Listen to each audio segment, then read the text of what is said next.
ลำดับถัดจากนี้นะคะจะขอเรียนเชิญทุกท่านรับชมวิดีทัศน์เปิดการประชุมวิชาการสถาบันพระปกเกล้าครั้งที่ 24 ประจำปี 2565 พร้อมๆกันขอเชิญรับชมค่ะ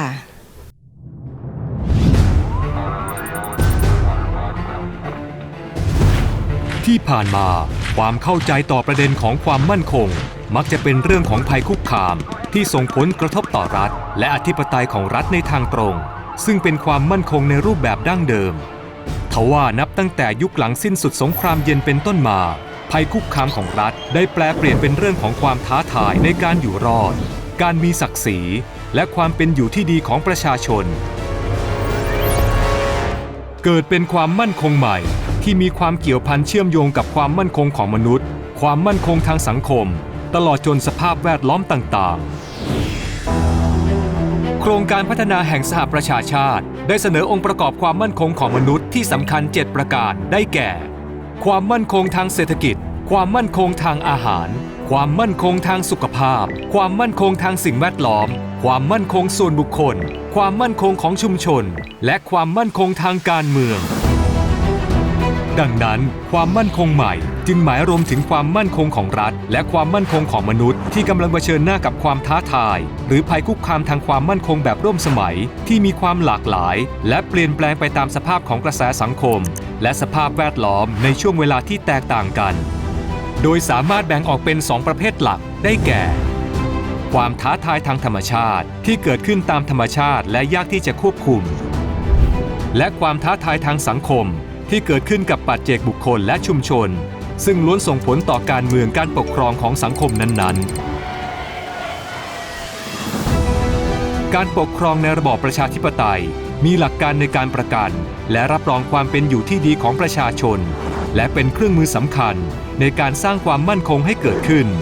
เนื่องจากการปกครองระบอบประชาธิปไตยมีกลไกที่ส่งเสริมการมีสิทธิเสรีภาพคำนึงถึงศักดิ์ศรีความเป็นมนุษย์การยึดหลักธรรมาภิบาลมุ่งให้ประชาชนมีสันติสุขและคุณภาพชีวิตที่ดีสอดคล้องกับการรับมือกับความมั่นคงใหม่ที่ให้ความสำคัญกับความมั่นคงของมนุษย์และสังคมมากยิ่งขึ้นความมั่นคงใหม่กับระบอบประชาธิปไตยจึงมีความสัมพันธ์ที่เกื้อกูลกันและกันสำหรับประเทศไทยการรับมือกับความท้าทายของความมั่นคงใหม่นั้นมีประเด็นสำคัญที่ควรพิจารณาคือการปกครองในระบอบประชาธิปไตยจะสามารถดูแลและจัดการกับความท้าทายเหล่านี้ได้อย่างไรรวมทั้งความท้าทายของความมั่นคงใหม่จะส่งผลต่อการเป็นประชาธิปไตยของไทยหรือไม่และแนวทางการรับมือและการป้องกันที่เหมาะสมควรเป็นอย่างไรในขณะเดียวกันประเทศไทยมีความพร้อมหรือไม่ที่จะปรับเปลี่ยนมุมมองและพัฒนาสังคมสู่สังคมแห่งโอกาสสังคมแห่งความสามารถสังคมแห่งความเป็นธรรมและสังคมแห่งสันติสุขเพื่อเสริมสร้างความสามารถของประชาชนในประเทศให้สามารถรับมือกับความท้าทายที่เกิดขึ้นทั้งในมิติความเป็นบุคคลสามัญความเป็นบุคคลสากลและความเป็นบุคคลที่เชื่อมโยงกับเทคโนโลยีซึ่งจะนำไปสู่การเป็นประชาธิปไตยที่สมบูรณ์พร้อมต่อการปรับตัวเข้ากับชีวิตวิถีใหม่และเป็นพลเมืองโลกที่ดีต่อไปสถาบันพระปกเกล้าในฐานะสถาบันทางวิชาการที่มีภารกิจสำคัญในการพัฒนาประชาธิปไตยและธรรมาภิบาลเพื่อประโยชน์สุขของประชาชนอย่างยั่งยืนได้ตระหนักถึงความสำคัญของประเด็นดังกล่าวจึงได้จัดให้มีการประชุมวิชาการสถาบันพระปกเกล้าครั้งที่ 24ในหัวข้อความท้าทายของความมั่นคงใหม่กับประชาธิปไตยเพื่อเป็นเวทีเสวนาในการแลกเปลี่ยนความรู้ทางวิชาการประสบการณ์ตลอดจนนำเสนอข้อมูลภายใต้ฐานของการศึกษาวิจัยเพื่อสำรวจความสัมพันธ์ระหว่างประชาธิปไตยและปัจจัยต่างๆที่ส่งผลต่อการเปลี่ยนแปลงของความมั่นคงในรูปแบบใหม่โดยมีเนื้อหาที่น่าสนใจดังนี้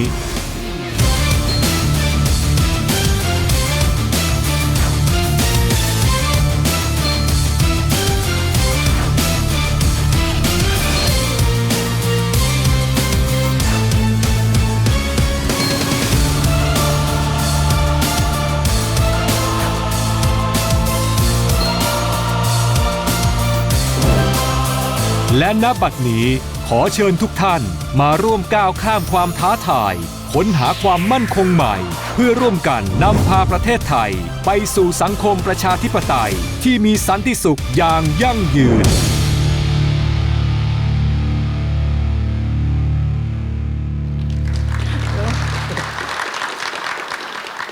ครับทุกท่านคงจะได้นึกประมวลเหตุการณ์ต่างๆผ่านการรับชมวิดีทัศน์เมื่อสักครู่ได้พอสมควรแล้วนะครับในลำดับต่อไปจะเป็นการแสดงปาฐกถานำในหัวข้อเรื่อง New Security Challenges and Democracy โดย Professor Dr. Victor V. Ramraj จาก University of Victoria ประเทศแคนาดาครับค่ะในโอกาสนี้ขอเรียนเชิญดร.ชิงชัยหานเจนลักษณ์ประธานกรรมการจัดงานประชุมวิชาการสถาบันพระปกเกล้าครั้งที่ 24ให้เกียรติแนะนำประวัติผู้แสดงปาฐกถานำขอเรียนเชิญค่ะครับ Good afternoon everybody it's my great pleasure to introduce สวัสดีนะคะทุกท่านผมมีความยินดีที่จะขอแนะนำดร.วิกเตอร์รามราชซึ่งเป็นเพื่อนที่ดีของผมท่านเป็นผู้อำนวยการของศูนย์ความริเริ่มเอเชียแปซิฟิกที่มหาวิทยาลัยวิกตอเรียแคนาดาก่อนที่จะมาแคนาดานั้นท่านได้ทำงาน Singapore after the graduation from the three most important well-known University of Canada.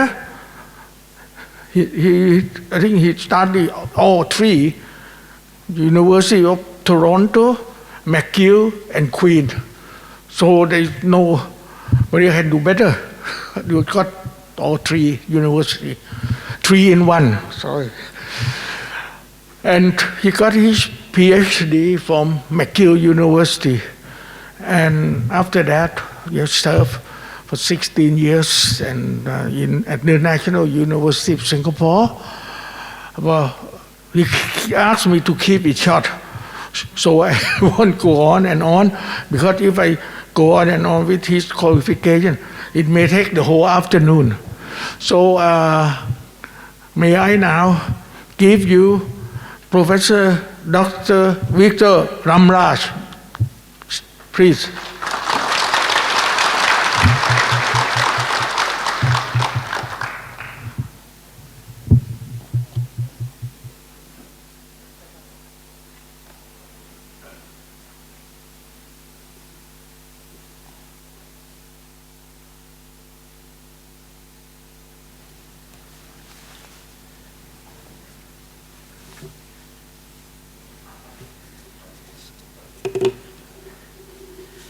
Sawasdee krap. Good afternoon, and thank you for that generous introduction, Dr. Ching Chai. Mr. Chuan Lipai, President of the National Legislative Assembly and President of the Committee of the King Prajadipok Institute, Dr. Ching Chai Han Shela, Chairman of the 24th KPI Congress, Organizing Committee, Professor Wudisarn Tanshai, Secretary General of the KPI, distinguished guests, colleagues and friends. Pom Chö Victor Ramraj, Pompen Ajan UT Mahawidyalai Victoria Pratet, Canada Krap. Pom Yindi Pen Yang Ying, Tidai Ma Banyang Ruang, New Security Challenges and Democracy, Hai Tuk Tan Fang. Kotot Krap, Pom Put Pasa Tai Dai Nit Noi, Pom Kor Banyai Pen Pasa Angrit Krap. So, the last time I was in Bangkok was in January 2020. At that time, there were reports of an outbreak of a mysterious new virus in Wuhan. My hotel was starting to take the temperature of guests as they entered the lobby. When I left Bangkok, the airport looked like this. I don't think I appreciated then how lucky I was to be able to travel freely. So thank you to KPI and to the Thai Canada Economic Corporation Foundation for bringing me back to Bangkok. I'm so delighted to be with you here in person And I understand that this is the first annual Congress of KPI since, was it 2020? So it's wonderful to be back. I think we've all learned how to remain in touch by video conference. I think Zoom is both a noun and a verb now. And we've learned to reduce our carbon footprint at the same time. But we still do need to meet in person from time to time to renew and strengthen our relationships. And on that note, I'd like to thank the Thai Canada Economic Corporation Foundation for its progressive decision to support the carbon offset for my flight. I think when we do choose, on balance, to travel to meet in person, I hope that other organizations will follow the Foundation's example.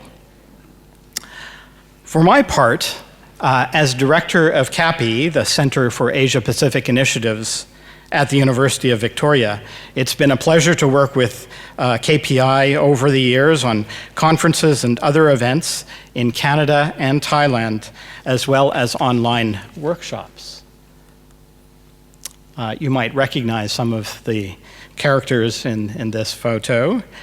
And this was my colleague, Renee Mulligan, presenting at KPI in 2020, just before the pandemic. Through all of these collaborations and others, I've gained a deep respect for the King Prajadipok Institute and its commitment, in its own words, to creating sustainable democracy. I would like also to acknowledge and celebrate the panelists at this conference, the speakers, and their collective breadth of expertise. The organizers have assembled a remarkable group of thinkers and policymakers, and I'm genuinely excited to learn from you. For my part, as you know, and as I've said, I was invited to say some words on the topic of new security challenges and democracy. With so many experts on these issues at the Congress, I wondered what I could say that might be of interest to all of you. It dawned on me that this might be an opportunity to share with you my thoughts on a topic, or perhaps a concern, that's been troubling me for some years now in my teaching and in my professional and personal life. I'll come back to that concern in a moment, but first, some background. So the world is facing momentous existential challenges in both traditional and human security terms.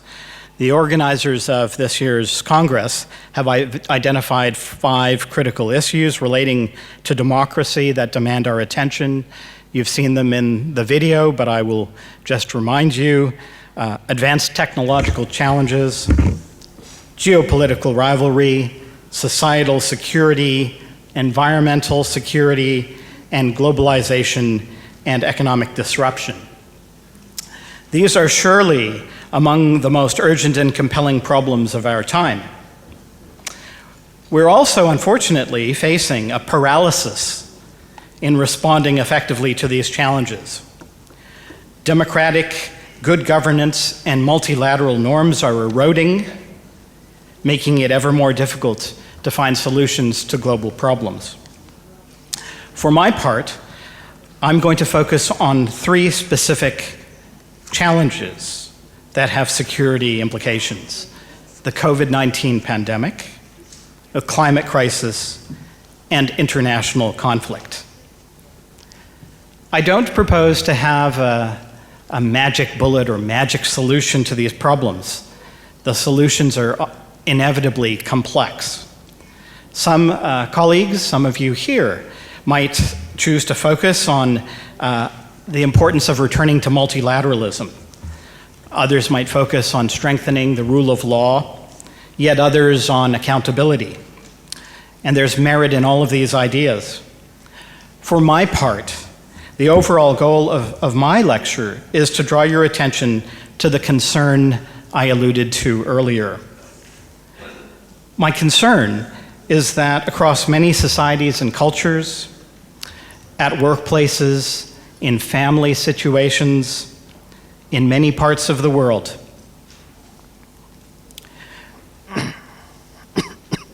oh, I'm sorry. We have,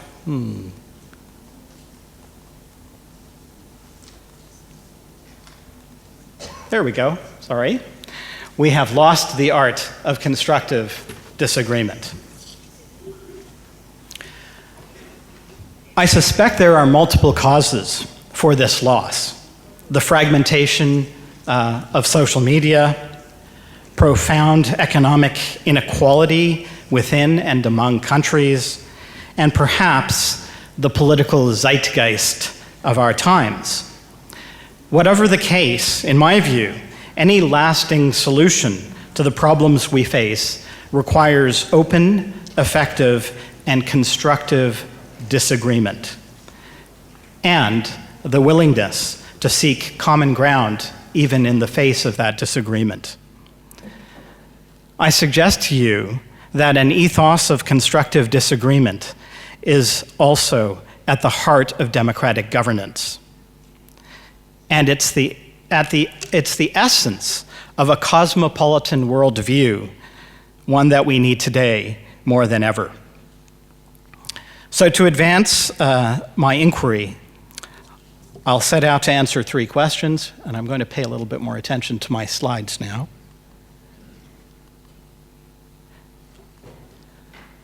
First, what are the new security challenges and why are they distinctive? In this part of the talk, I will highlight the interconnection between national and human security in relation to COVID, climate, and conflict. Second, why are we unable to respond to these challenges effectively? Here, I'll consider 4 factors: the erosion of public trust in institutions, xenophobic nationalism, the return of regional security blocs, and the misalignment between the structure of our institutions and the complexity of the problems we face. Third, how can democratic governance help? In this part of the talk, I will return to constructive disagreement as a core ideal of democracy and of other political regimes as well, before finally offering some practical suggestions as to what, practically speaking, we might do. So,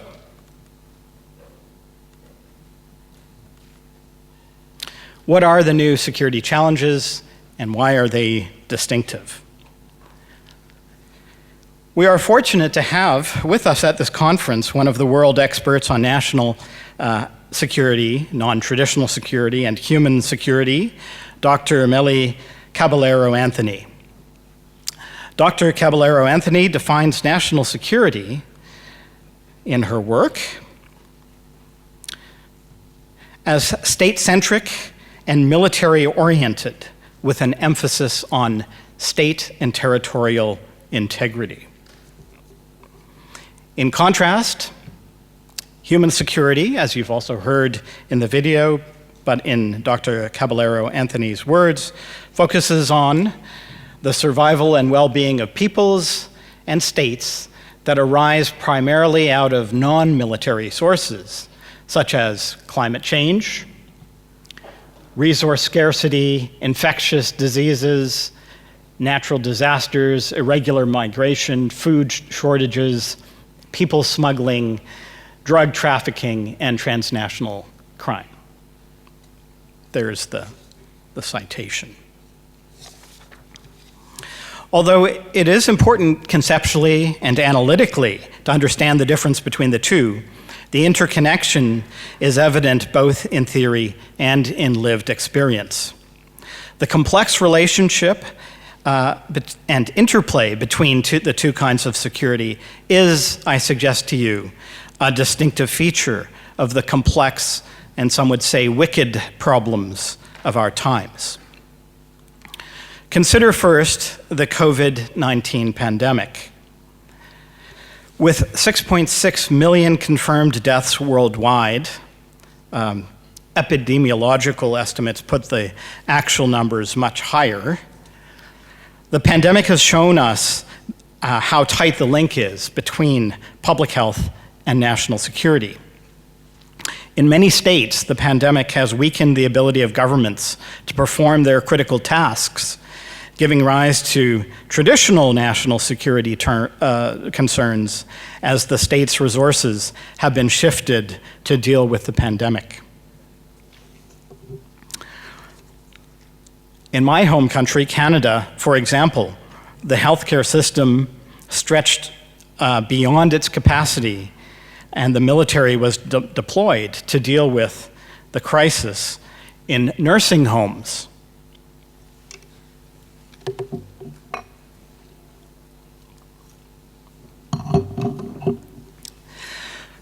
Moreover, many countries have used the pandemic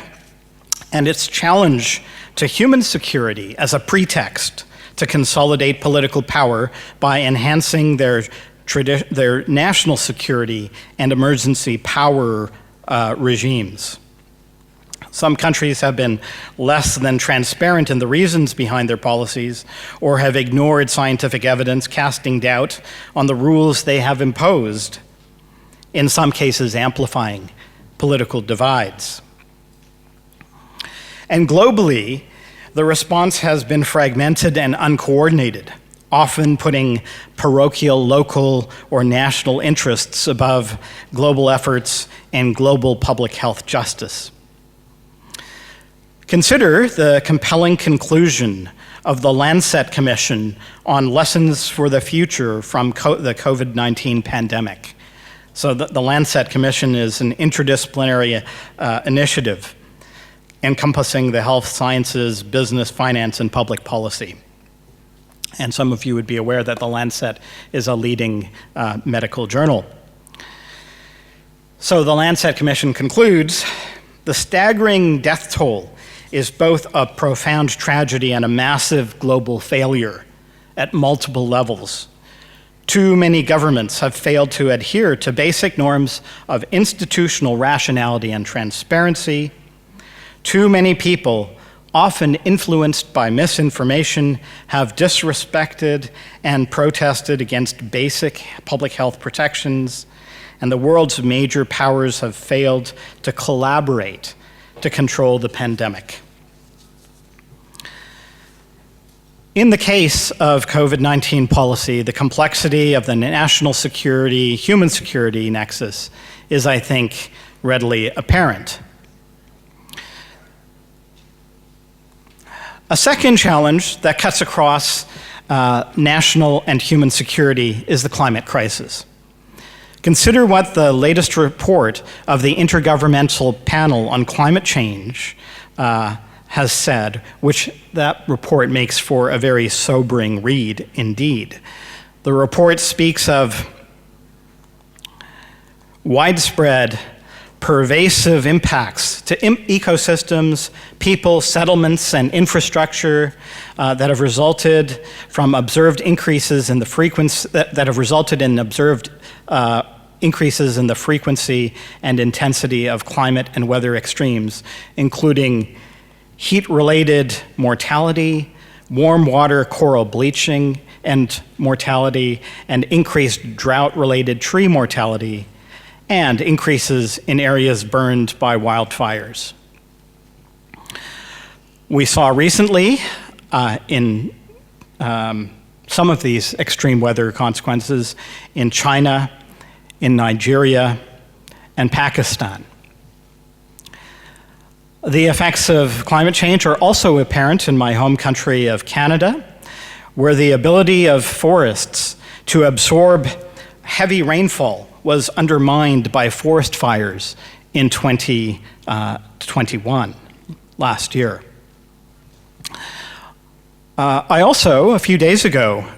when I arrived in Bangkok, I saw the direct implications of the IPCC's warning of adverse impacts with related losses and damages that have increased due to sea level rise and the increase in heavy precipitation. So this is what I saw the other night, just a few blocks away from here. You can see that those are sandbags that are holding back the river, as well as a rather large pump that is trying to keep up with the overflowing water.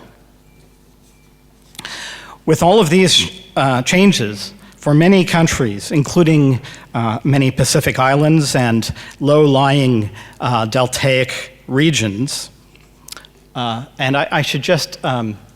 refer to a conversation I had at lunch with a geographer from Cambodia who was explaining to me some of the impacts both in his country and in many parts of Southeast Asia in this respect, the effect of climate change on the Mekong Delta and other deltaic regions in Southeast Asia. So climate change has created existential effects that threaten the viability of the state itself, including its territorial integrity, as well as its ability to ensure the human security needs of populations. Once again, it's difficult to separate the national security effects of climate change from their human security implications. Third, conflict. We are living in an era of intense conflict, a major hot war and a cold war, with the national and human security consequences of both. The conflict in Ukraine has seen thousands of civilian deaths. My colleague, Professor Susan Bro, is part of a project that is supporting organizations in documenting civilian casualties of war. One of those organizations is pictured here. I took this from their website. They're documenting and listing the names of civilians who have died. Last month, the OHCHR estimated over 6,000 civilian deaths. The number is even higher now. But even apart from civilian deaths in Ukraine itself, the war has exacerbated food insecurity and famine in the Horn of Africa, which is already at the mercy of climate change, as grain shipments become ensnared in geopolitics. The Russia-Ukraine war has also disrupted global supply chains and increased, for instance, energy insecurity. In a number of ways, it has exposed the vulnerability associated with fossil fuel dependency. One silver lining, perhaps, of conflict may well be the renewed long-term focus on alternative energy sources. But we are not nearly there yet, as the COP27 meeting, which I think many of you are aware is starting this weekend in Egypt, will surely reveal. At the same time, the growing Cold War between the US and China has also demonstrated how tightly bound national security and human security are to one another. As the Cold War rivalry increases in intensity and Taiwan becomes a focus of superpower rivalry, the lives and livelihoods of ordinary people hang in the balance. And the dangers of the Cold War turning into a full-blown military conflict are, I would say, unfathomable in Asia and the world,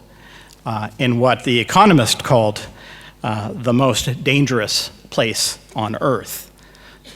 Although I suspect that some in Ukraine might contest that claim at the moment. So, COVID, climate, conflict. The nature of these threats is in many ways existential. We've already seen millions of deaths, and the death toll continues to grow. Most of these deaths were ultimately preventable. with planning, coordination, and cooperation. Unfortunately, we are weighed down by serious governance challenges from the local level to the global. Which brings me to my second question.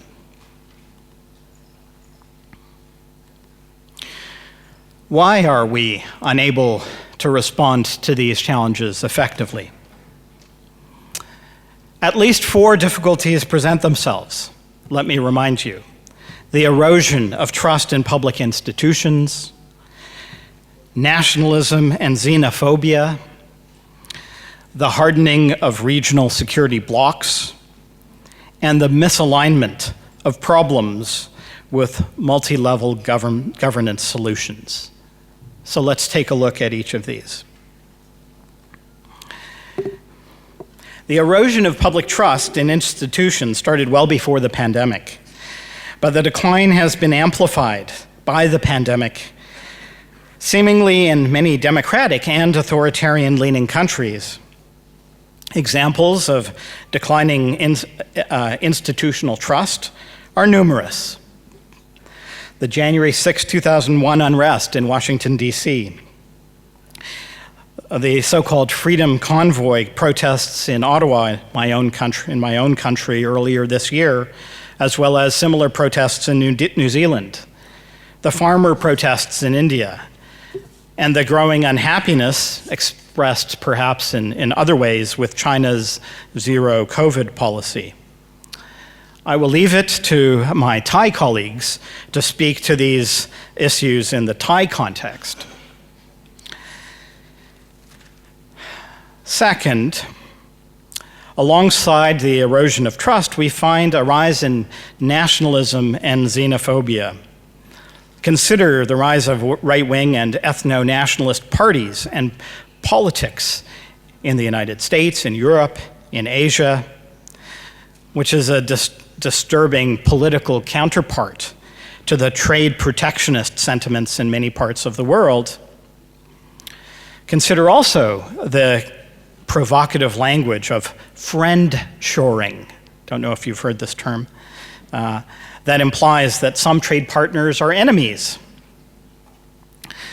Regional economic blocs are also proliferating and hardening, as are economic spheres of influence, as can be seen in China's Belt and Road Initiative. And of course, policies aimed at economic decoupling are proliferating.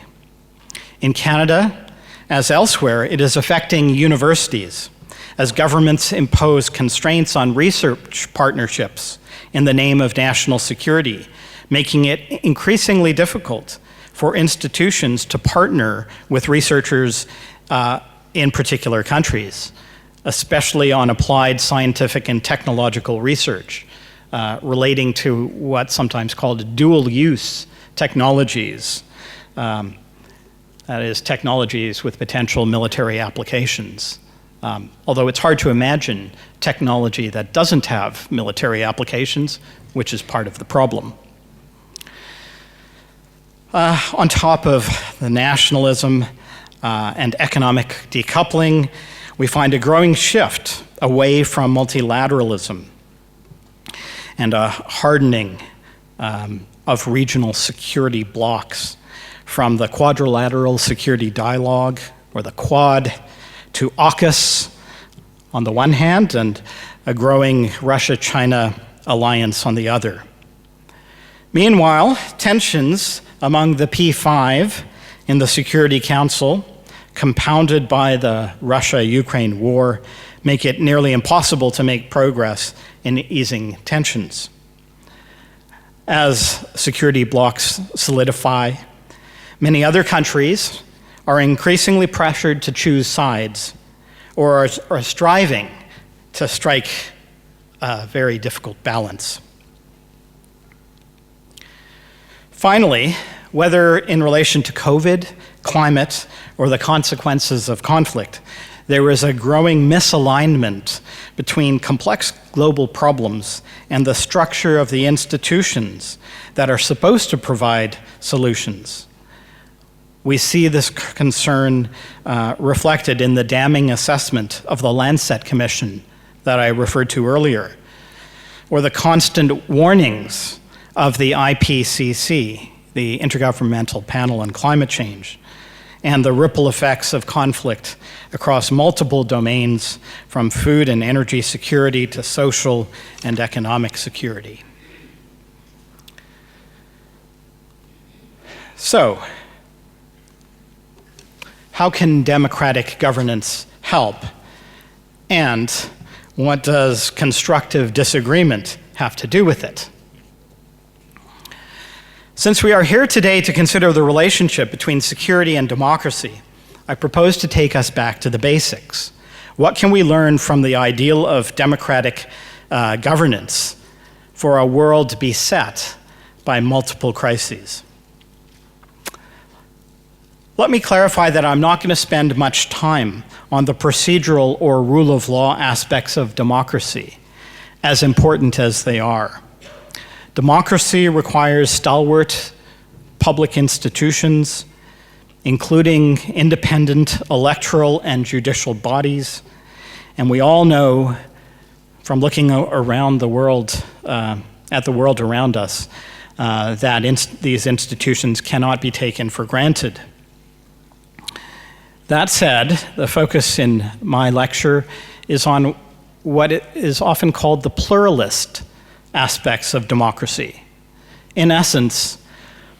a pluralist understanding of democracy emphasizes the importance of what my late father, he was known as Victor J. Ramraj, professor at the University of Calgary, in his work on literature, world literature in English, called A Concert of Voices. The essence of a pluralist democracy is the notion that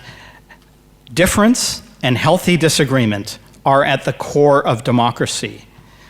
and the search for common ground is what makes us human. To my mind, pluralist democracy is important because of its global cosmopolitan resonance. It has echoes in legal, religious, and political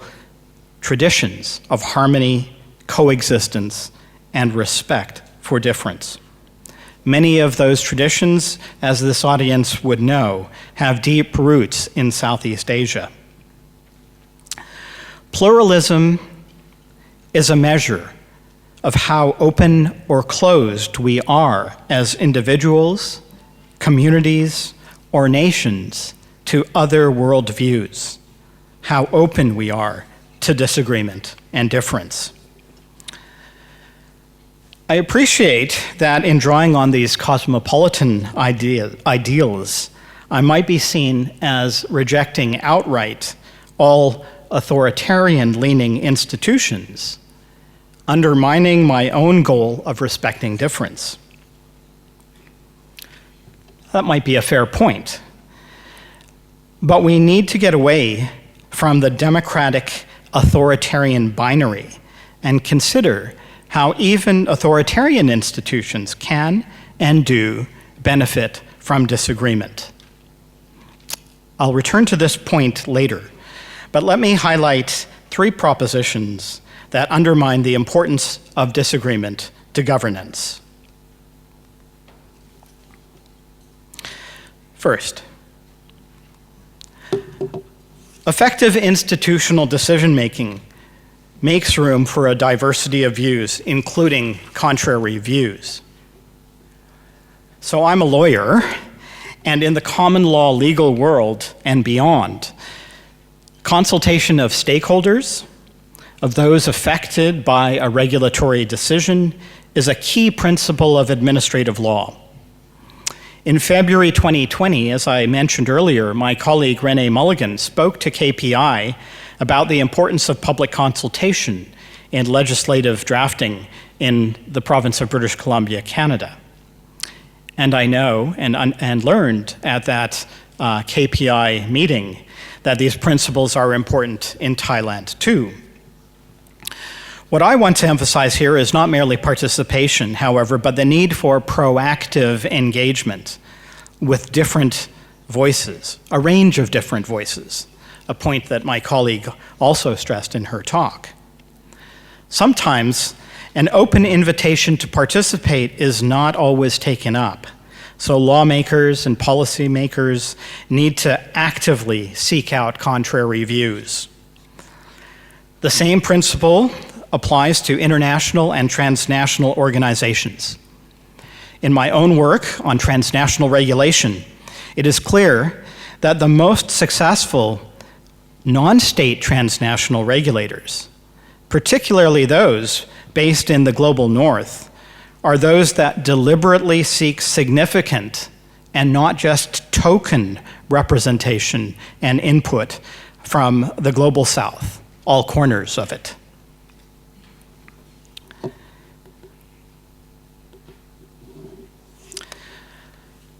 Second, institutions are stronger when they encourage constructive dissent and disagreement. I would suggest that this principle applies both to more democratic as well as to less democratic regimes. No one benefits from a room full of yes men and yes women. In many democracies, the need for contrary views is the justification for the principle of cabinet confidence and solidarity. This principle encourages a robust internal culture of dissent within cabinet and respectful disagreement, but also solidarity and confidentiality once a decision is made. I would suggest that the same principle applies in less democratic contexts. We are all, I suspect, familiar with stories of authoritarian leaders who make bad decisions because their advisors fear reprisal if they offer a contrary view. I would add, as an aside, that from an academic research perspective, the same principle is equally behind scientific inquiry. As I mentioned, geopolitics often gets in the way.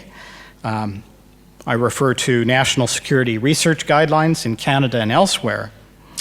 But scientific research, at its best,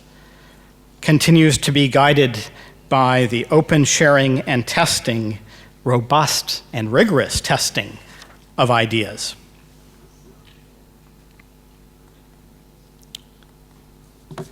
Third, openness to constructive disagreement is a precondition of effective collaboration and partnership. In a world of increasing tension, cleavages, suspicion, and mistrust, there are still some potential bright spots where a variety of state and non-state actors and stakeholders are working together. However, if we are going to realign our institutions to better respond to complex global challenges, we need to operate on multiple levels simultaneously. And this goal requires effective partnerships. In turn, effective partnerships require not only an ability to agree, but an ability to disagree constructively. One positive example that I've seen in my work, and I'm sure many of you have, is the Sustainable Development Goals, the SDGs. I've been heartened at my university to see how seriously university senior management, as well as governments and others, NGOs and others, are taking the SDGs. I suspect that many of you have your own preferred SDGs, the ones that inspire you and most appeal to you in your work. The one that most appeals to me is perhaps a bit obscure. So, I think you all know this chart. The SDG that I find the most important, and which I think of as the linchpin of the SDGs, is Goal 17, Partnership for the Goals. To me, this is important because it seeks to put industry, government, civil society groups, and others who are often at loggerheads together to find ways of bringing them together despite disagreement to deal with the challenges we face. I think the same objective can be seen in the sphere of climate action, where states are increasingly playing what Professor Thomas Hale calls an orchestrating role, bringing many different actors together in different ways to address climate issues. In these contexts, once again, an openness to constructive disagreement is a precondition for effective collaboration and partnership. And I'm sure, as many of you would know, working across sectors is not easy. So we need to find strategies for agreeing to disagree and collaborating wherever possible. There it is, Goal 17. So all of this is somewhat abstract. So I want to leave you with some practical thoughts about what we can do in the face of these many global challenges and threats to national and human security, and to build a culture of constructive disagreement. In many respects, we have to begin with what we can control. So even as we seek to transform our institutions, ultimately, we can start by affirming our own personal commitments to curiosity and to genuinely listening to others and asking why I might be wrong. Sometimes I find that the hardest but most important step is not to invite your friend for lunch, but to reach out to a professional rival or adversary for a meal or a drink or a walk. This is where I think we need to start, with those personal commitments. Second, institutionally, we need to find ways to welcome alternative views. We can develop mechanisms for deliberately engaging and welcoming dissenting voices. Complaints or grievance mechanisms, for instance, are a common mechanism that are used by large institutions, including development banks and others. And once we have these mechanisms, to listen attentively and respond accordingly. I would add that the ideal of responsive governance, while important in democratic regimes, can also be practiced in less than democratic regimes too. A ballot box is often an effective way of ensuring responsive policy making, but in some contexts, including large companies or infrastructure banks, there can be other functional equivalents.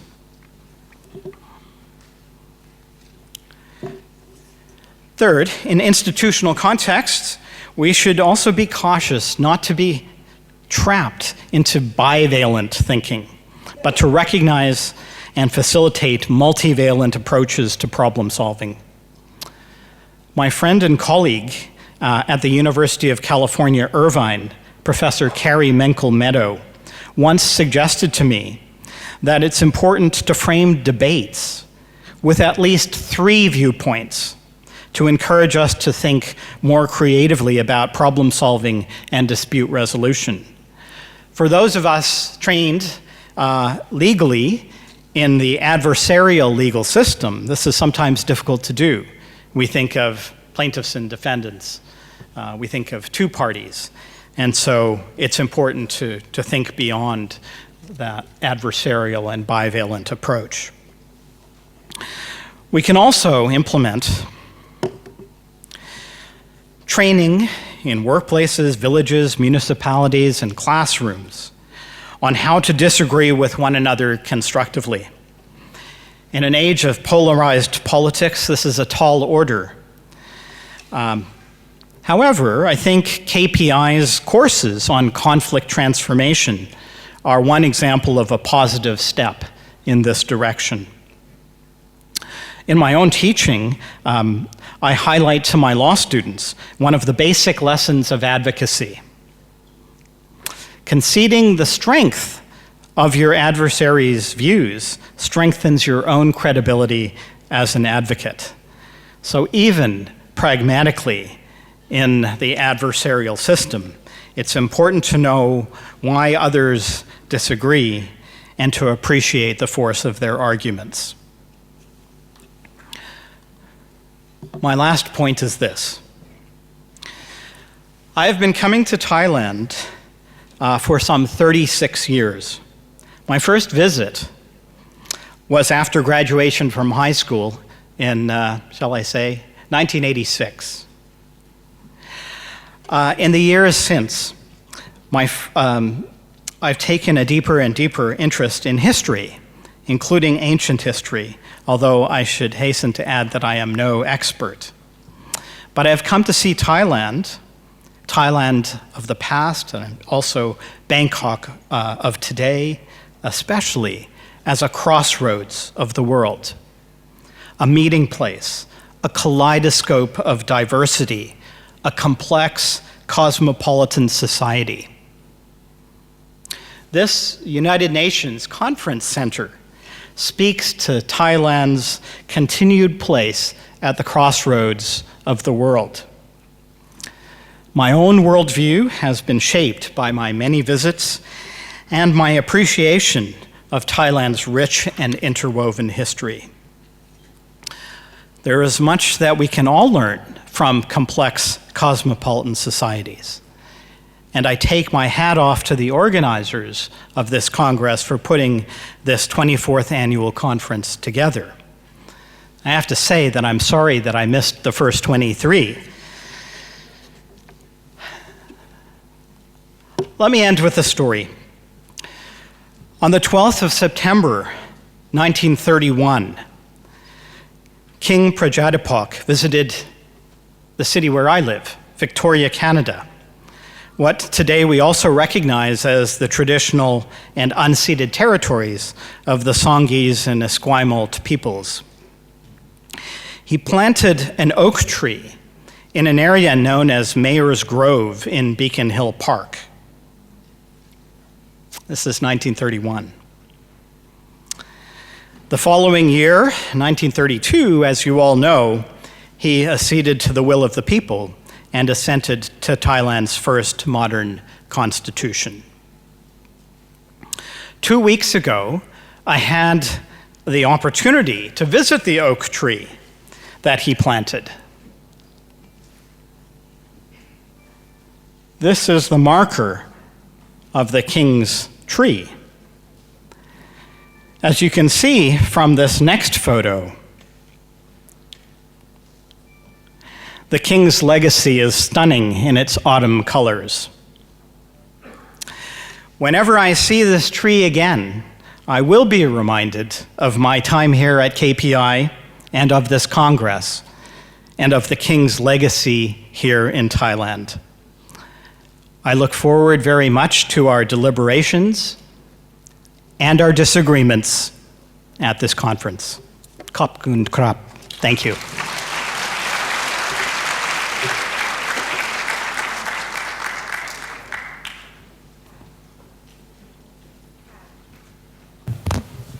ค่ะเพื่อเป็นการแสดงความขอบคุณนะคะแล้วก็ให้เกียรติแก่ Professor Dr. Victor V. Ramraj นะคะจาก University of Victoria ประเทศแคนาดาที่มาแสดงปาฐกถาพิเศษในเวทีการประชุมวิชาการสถาบันพระปกเกล้าในครั้งนี้ขอเสียงปรบมือให้ท่านอีกครั้งหนึ่งค่ะครับและเพื่อเป็นการขอบคุณท่านวิทยากรครับกระผมขอกราบเรียนเชิญดร.ชิงชัยหานเจนลักษณ์ประธานคณะกรรมการจัดงานประชุมวิชาการสถาบันพระปกเกล้าครั้งที่24ประจำปี 2565 ขึ้นบนเวทีครับเพื่อมอบเกียรติบัตรให้แก่ Professor Dr. Victor V. Ramraj จาก University of Victoria ประเทศแคนาดาในโอกาสนี้ครับ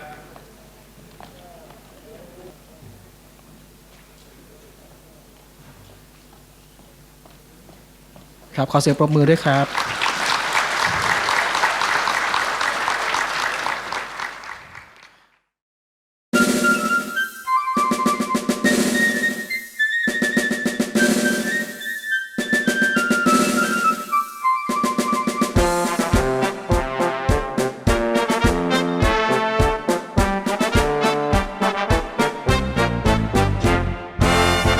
สถาบันพระปกเกล้าเป็นสีสง่า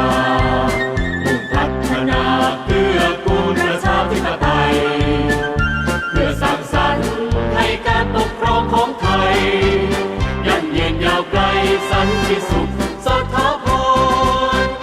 สถาบันพระปกเกล้ามีครบทุกด้าน